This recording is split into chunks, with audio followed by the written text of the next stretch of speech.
There are so many things about Whiteman Park, 30 minutes drive to the north of Perth CBD, that keep thousands of us coming back time and time again. The playgrounds, the lolly shop, the animals, the quirky art, heck, even just the chance to kick back and relax. And then there's the things that move.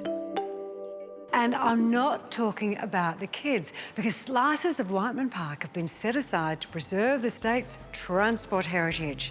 Buckle up, I say back, because we're about to take a trip down memory lane. Not everything is purely to look at in the transport genre. As I say to the kids, the best way to learn about something is to experience for yourself. Let's get moving. All aboard! The Bennett Brook railway train leaves from platform number 1, a little bit of railway history that has been relocated from its original location at Subiaco. It loops around the park and back again. There is a modest charge to ride the train, but the ticket sales certainly aren't what keeps it going. It's people like Simon who have discovered a way to revisit their childhood. I've been interested in trains ever since I was a young child. I joined this railway in 1984 and I've been involved here ever since.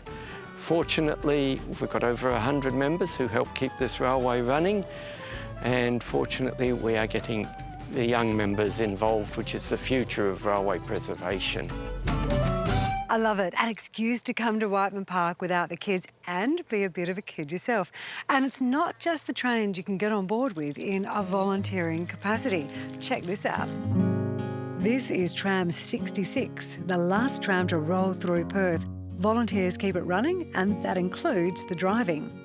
How about buses? Now, I did not know we had a fully fledged bus preservation society here in WA, but this bus is proof of the club in action, and these guys are part of the army that find them, restore them, and share the joy with visitors to the park.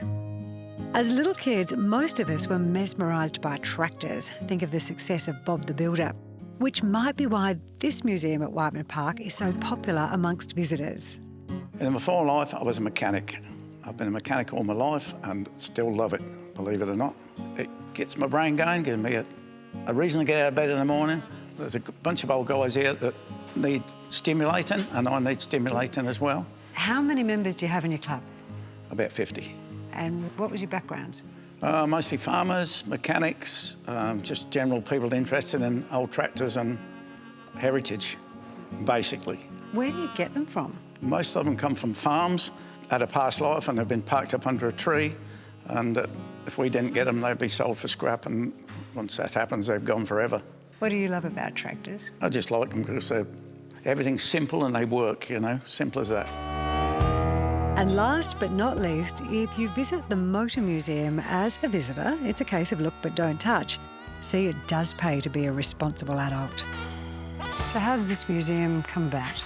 In 1988, the sale of the Percy Markham cars caused a bit of consternation in Western Australia, and a hotelier and entrepreneur, Maurice Brockwell, actually decided that we needed a museum. And so he managed to get one built, and in 1994, December, that building down below was opened.